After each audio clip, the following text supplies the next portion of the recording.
Well, hello, this is Meg Bradle Brown, host of All Things Pageantry Podcast. And today on our 12th episode, I have Susan Delano, Miss Texas Elite 2024, correct? I got Correct. that right? Okay, good. So how are you, Susan? I'm doing great. I'm doing great. Good. Thanks for. I really appreciate it. Of course. And I was so excited to see you capture the elite crown last month. Yeah. It's December now, so I keep getting confused. But so last month you entered the elite category, the elite division, and you won the crown. And you were just so breathtaking. And I loved your gown, and just everything about you on stage was just impeccable and almost perfect. I mean, just about perfect. So, um, congratulations. Um, all righty. So tell us about, so this is your second title within the Texas Petite system. So tell us how you found the Petite system. I actually it through internet. That wonderful thing we love, Facebook and Instagram, and doing a little bit of research. And I've been following Petite for a while. I want to say about 2017, but in 2017 I actually was crowned Mrs. Regency International Texas, and I couldn't compete. I had a non-compete clause, and I'm like, I want to do the system eventually. So I just kept watching it, and it kept growing and growing and growing. And I'm like, all right, it's my year. So Yeah. in 21, I signed up for 2022 and was honored with the Texas Petite Mrs. title. Yes. Yes. Awesome. And then you crowned me the year after, which was amazing. And so it was, it's really, I talked to Vanessa, the director, and it's always good on her side too, to see girls who competed in the Texas Petite pageant come back next year or the year after in other divisions. So what was it about Petite that kind of struck you that you had to be a part of it? It's it's so much more than just a pageant for me. It's about platform, but it's also about the sisterhood. Mhm. When I was crowned, my queen sisters were amazing. And it was all year round. We were very close together. We were constantly texting each other and messaging each other, although we were out throughout the state. There was three of us actually here in the San Antonio area, which made us a little bit closer because we were able to go do things together and have lunches together and do some appearances together, which was great. Get each other empowered going forth for the next round, which was the national pageant. And then at the national pageant, the sisterhood was amazing. I mean, Yeah. we were supporting each other. We were a force to be reckoned with, and we came to bring it. And each and every one of us did just that. We brought it. And Yeah. so when the elite system came back, or the Texas Petite system came back, and the elite title was able for me to be competing again, I decided to do that. Not only I, but one of my other pageant sisters went with me and did that. Mhm. And she's Miss Southeast or Southwest. Southwest.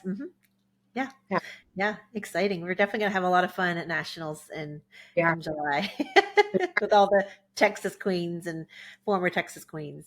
So tell me about your pageant journey. I know I was reading your bio. You took about a 35-year break. So let's start from the beginning and kind of work. How did you get into it? What pageant systems were you in? Right. Well, oh gosh, I'm trying to remember the year. It was in the early 80s. That tells you anything.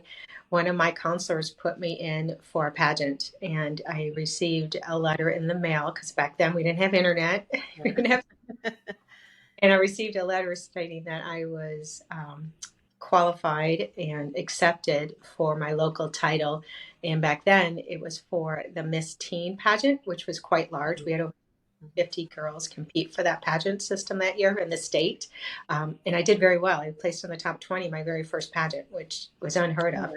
Mhm. Um, and I loved it. I just loved it. But what was interesting was my my mom and dad wouldn't pay for me to do it. They said you have to earn your own way. And so I learned how to be a philanthropy Mhm. expert. And that's exactly what I do now. I'm a fundraiser. And because of my parents pushing me and saying, you have to earn that own money, you have to do that. So I went out and got sponsors, and I went out and got people to support me in any way possible. Back then, it wasn't expensive as it is now. but $10 here, $20 here, it really added up. And it empowered me to have a dream. Even though I didn't win that pageant, I learned a lot that year. I went back the following year and enjoyed it a little bit more, placed in the runner up. So I was third runner up that year. Um, and from there, I was the Bay County Bean Queen. My family is agriculture. So it was natural for me to do that and enjoyed every minute of it. And then at 17 years old, I'm like, I think I'm going to take a break. And I 35-year break until my daughter kind of encouraged me to have a dream again. And that started back in 2011 when she competed for a local pageant system in our area. And from there, I became the president of that pageant system, a volunteer. I'm still volunteering with the pageant system. We've given away over $100,000 in scholarships, and that makes me heartwarmed to do that. But in 2017, my daughter's like, "Mom, you got to do this. You got to do this." Um, and so I did. I did. I lost a little bit of weight, got a little bit more comfortable in my own skin, and I thought, "There's no way I'm going to win this thing." And then when I was crowned Mrs. Texas Regency International, I couldn't believe it. I mean, I really couldn't believe it because I was the old lady, number one. I was the old, cute little thing, just married in the Mrs. category. I'm like, and she's been running pageants for years, and I swept the category, and I'm like, Mhm. me, me, okay, and it got going. And I think that's the thing about pageantry is you you really have to think and really drive yourself, but inspire yourself to really conquer those dreams. Mhm. And that's part of what pageantry has done for me is really inspired me to conquer those dreams and make myself better. Mhm. Some think we forget that to really be a part of the community, we have to be involved in the community. And I've said that for years with my girls. We've been avid volunteers since they were little ones. Mhm. And being empowered and giving back really does matter. And that's what pageantry has done for me. Has really forced me into that a little bit more and Mhm. even look outside of some of the things I was doing prior to. Yeah. Oh, yeah. I had a conversation with another guest, and basically she said that pageantry is just a empowerment way to really get women out of their shell and become their best selves. Right. And I definitely see that in not just the Texas Petite system, but in other systems as well. And I really think that it's such a great system to be a part of, and sisterhood too. Oh, 100%. 100%. Yeah. I Yeah. love the petite system. It's Mhm. going to be sad someday when I won't be able to compete anymore, but Yeah. Yeah. Yeah. So, what would you tell someone who is a mom who is in her career, um, has the crazy life of juggling job, family, home, church, and everything else, and they think that they want to do a pageant? How would you kind of get them to um, say yes? You actually can do this despite everything that's going on, and despite your age, and despite other things that right. might be holding them back. Right. I'm well into my 50s. And when I competed for the Mrs. category, I actually qualified for the elite category for petite. But the elite category back then didn't go to nationals, and I wanted to go to nationals. Uh, so I'm like, I'm competing in the Mrs. And I applied, and then I got accepted for the local title. And someone said, "So why aren't you competing in the elite?" And I'm like, because I need to challenge myself. Mhm. And sometimes when you challenge yourself, you find your best self. And so many times we get complacent and we're like, oh, we're so busy. Oh, we're so busy. Oh, we're so busy. But in reality, we're not busy. We're just filling the time and void. In pageantry, for me, and how I inspire others is saying, you got to go capture those dreams. And you have to have the courage to capture those dreams and go ahead and conquer those dreams. Without you and your drive, how can you inspire others? How can you be a role model for your own children if you're not willing to capture your own dreams? Mm, So yeah. it's about capturing my own dreams and inspiring do the same. Oh yeah, I totally agree 100%. So let's go into your platform. Tell me a little bit more what the title of your platform is, and then how you developed it, and then what's going on now currently. Yeah, not a problem. My current platform is called Girl, You Got This. It actually was Dare, Dream, Believe when I first started it. It was all about daring to dream and believing in those dreams and capturing those dreams. Mhm. But in the midst of refining it and then deciding to put a legacy project together, um, I came up with Girl, You Got This. And I'm like, you know what? I'm going to change the name of my platform to Girl, You Got This. So that's where my book came into play, and wrote an inspirational book, a little bit about my journey as a single mother, going through some hard times and trying to decide whether I'm going to feed my children or pay that next bill, was hard. I mean, it was hard. So I gave a little bit of that insight in the book.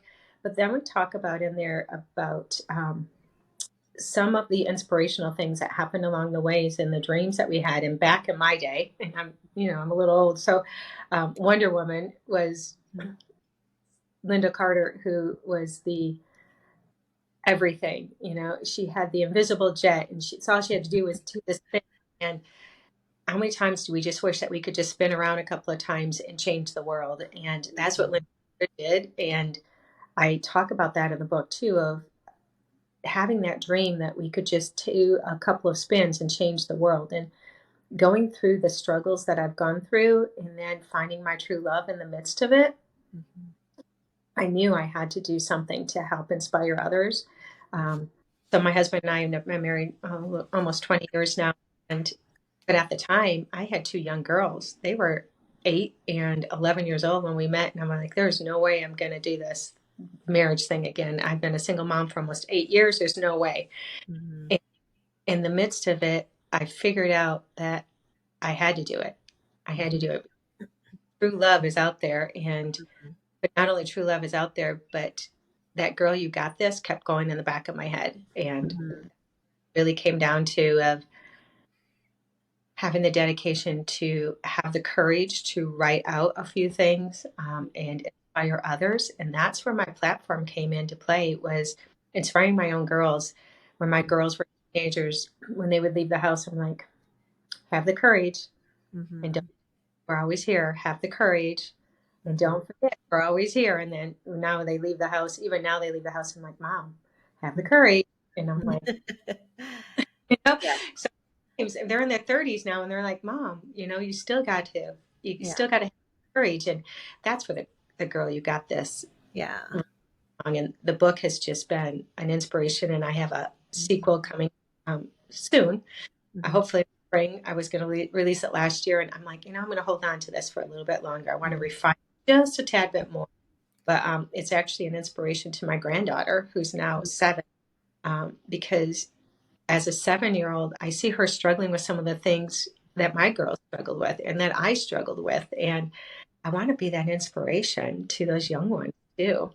So I'm excited to have that book released really Oh, soon, and we'll see what we're going to call it, because I have yeah. a couple out there, and but I'm excited for that release to happen very soon. Oh, awesome. Awesome. It's so disheartening to find women in your life, not just in pageantry, that you see that they have been holding the world on their shoulders and not giving themselves a break. And I feel like your platform really speaks to them and really lets them know that really wherever you are in your life, wherever you feel like you feel like you maybe feel like you're so alone that you don't know how you're going to be able to feed your kids the next day or how you're going to pay the bills. That's such a inspirational story. You're right, to other people, because life is life is hard, but there are definitely examples and stories to pick your head up and keep moving. So I applaud you for your platform and all the many good things that you're doing with your book and with your second book coming out. That's awesome. Well, thank you. Appreciate it. Yeah, I'm excited. Yeah, yeah, yeah. Um, so let's see. We talked about you're coming back into pageantry. I'm looking at the questions that you sent here. Any other advice you'd like to give to young pageant girls that are coming up in the system that you kind of want to give them some direction or some guidance? Remember, it's pageantry is really not about winning the crown. It's really not. The crown is just an icing on the cake kind of thing, and it's one of those things that really will inspire you to dream a little deeper. But it's really about learning who you are, Mhm. and really taking a deep look and saying, I need to tweak that about me. I need to work this about me, or I'm doing really good at this, and I need to others to do others. Things like that, that inspirational side. And that's what pageantry is about me. And Mhm. I have made some of the best friends throughout pageantry. One of them's here locally. We talk almost every day. Then I have friends in Michigan, and I have friends in Colorado, and in Colorado, California, all over the United States because of pageantry. And I Mhm. wouldn't have that without pageantry. And those friendships mean more to me than anything. Um, they just, they do. I mean, how many times as women, especially as we get older, we have a hard time making good friends. We Mhm. just do. And then having that common thread going through that we're sisterhood. Mhm. The pageantry for me is really about Yeah. is that sisterhood. Yeah. Yeah. That sisterhood is so real because you're not only changing the lives of the people around you in your community and maybe even national, internationally, but you are really working it. You're really putting your pedal to the metal, sweating and, doing all the things that that are important to you in terms of making the world a better place. And I know that kind of sounds cliche, but really that's pageantry gives every queen, every participant such a platform to grow and to learn and to help their community Right. grow. 100% agree with you. Mhm. 100. Yeah. Yeah. So are your daughters, so did your daughters ever compete in pageantry or? One of my daughters did. My youngest daughter, Peyton, she's 28 now. She competed in pageantry as a teenager and loved it. Won a local title. Ran in a couple of bigger systems. Decided pageantry wasn't for her. But I tell you, her daughter is all over pageantry.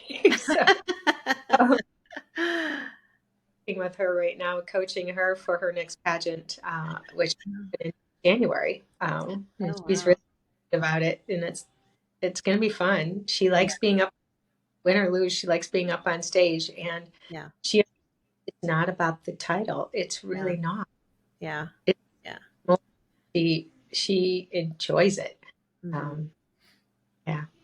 That's so fun. That's so fun. I know my grandbaby is 6 months, so and I know that her mom, my bonus daughter, is going to want her to be in pageants because that's the thing in Texas. You put all your little girls in the system. So I'm excited to see her on the stage when she gets older. So I'm sure that you just enjoy watching your granddaughter on stage and just have fun and enjoy the spotlight.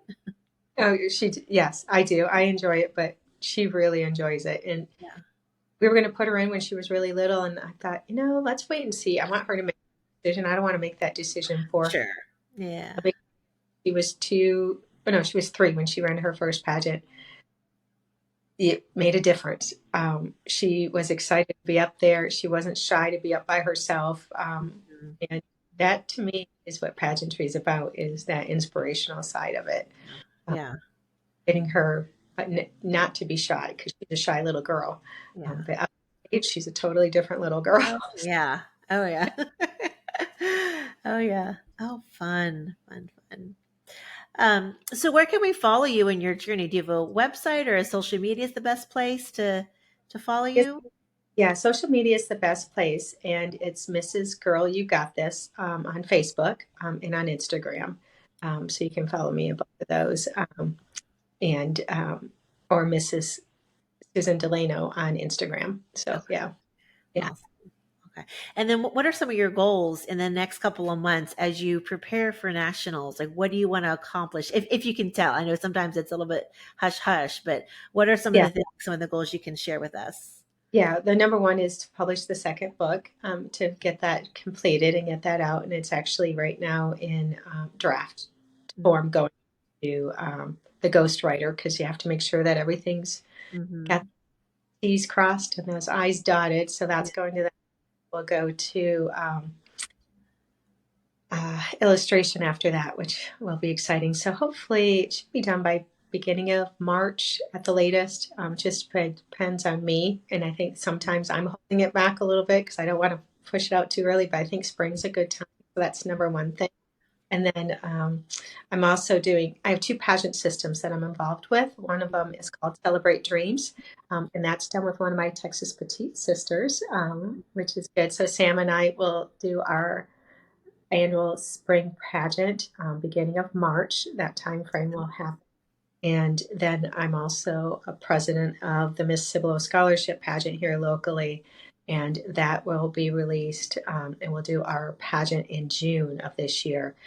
They've taken a 3 year hiatus, and so we're excited to really start them back up again, uh, Mm-hmm.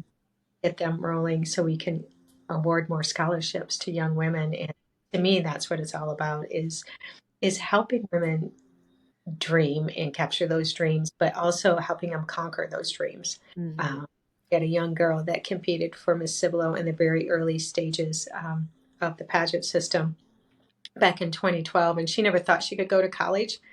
The $10,000 scholarship allowed her to go to college, and now she's a DA up in Dallas. I'm like, Oh, who would wow.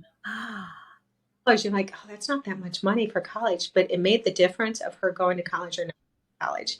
Um, So it's really important that I continue on. So that's some of the things I'm working on, and then of course more self reflection and more self Mhm. growth.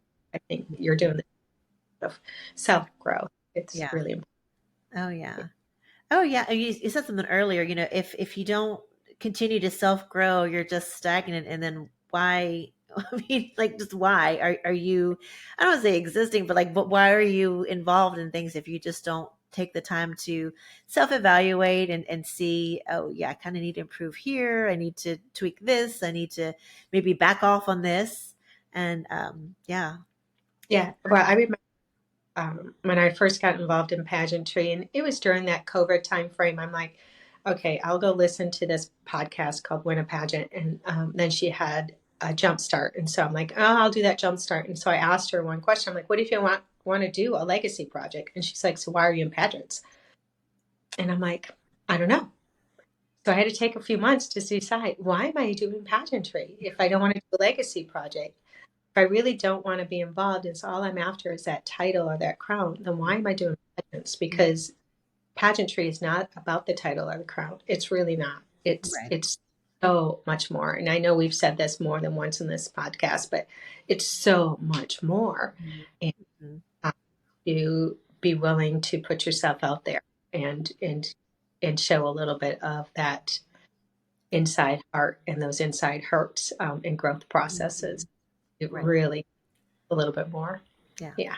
Oh, yeah.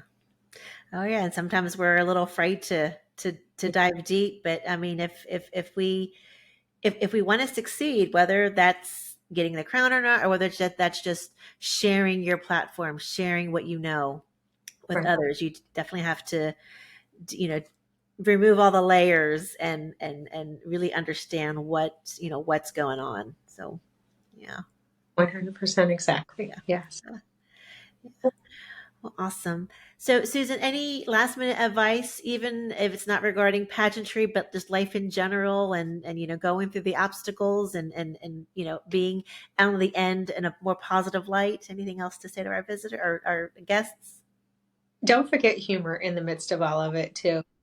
When I was at nationals, the last thing one of the judges said to me was, so what advice would you give to a young married couple? And I said something about, remember to know when to walk away and look back over your head because you know who the neck really is and who the head really is. They start laughing, and it's kind of true because you got to know in marriage when to walk away, but you have to, so in pageantry, know how to be able to walk away from the wrong systems because there's some right systems out there and there's some wrong systems out there. And for me, that's part of the reason why I love Petite is because it's a fair system, it's an honest system, and it's an impactful system. And it's a sisterhood like you would not believe. Yeah. So if you haven't been involved in pageantry and you're under 5'6", I Yeah. would definitely look at Texas Petite. Vanessa, the director's already put an announcement out there that it's Mhm. coming up 2024 to crown the Yeah. next. She doesn't have the date announced yet, but it will probably be October, November timeframe. That's Mhm. normally when you know. So after the national pageant, which will be exciting. I'm Yeah. very excited about that. So look at Petite, and then there's some other great systems, and do your research for Right. any pageant you're getting involved in. Do your research, and don't be afraid to call the director and have an honest conversation with the director. I've Mhm. been burned in pageantry in some pageants that I know that weren't fair. Um, but I also know that I didn't do my due diligence either because I knew the warning and I knew what I needed to do was actually have a conversation with the director. If the director won't pick up the phone and have a conversation with you, it's probably not the right pageant system for you. Uh, or maybe it is. It depends on what you're looking for. But for me, when a director will pick up the phone and have a conversation with me and really have a heart to heart, I know that it's a better system and it's probably a fair and honest system. Mhm. Um, Mhm. just like anything else in the world, Right. there's you've got to be able to have that communication piece with that director and that friendship with that director. Mhm. Even go. Oh So yeah. Yeah. You definitely know whether you're going to be a good fit or not. And I mean, that's just not, that's with the director as well as the system. You have to do right, your research for sure. So, do your research. Yeah. yeah. And ask friends because they'll tell you. Most Mhm. friends will tell Yeah. don't do that and burnt on that one or no, Mhm. that one's a really Yeah. and there's some really good ones out there. Oh yeah. So Yeah. yeah. Yeah. Well, awesome. Susan, this was a lovely conversation. Thank you so much. And I really cannot wait to see you in Chicago in July. I'm excited to be back, and I know that you are excited to be back. And it's going to be a fun time with, like I said, all the current Texas Petite Queens as well as the former queens such as myself and Sam. And I think that's maybe it of the Maybe other. yeah, I'm not sure if Jennifer's coming back yet or not. She's talking about going to nationals or the international pageant. So we'll see if Jennifer Okay. Oh, and we're yeah. but it depends because right now she's currently still over in Germany. So Germany. we'll see. Yeah. Yeah. Well, awesome.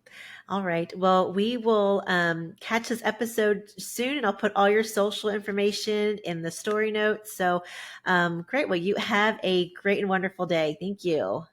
Thanks so much, Meg. Bye.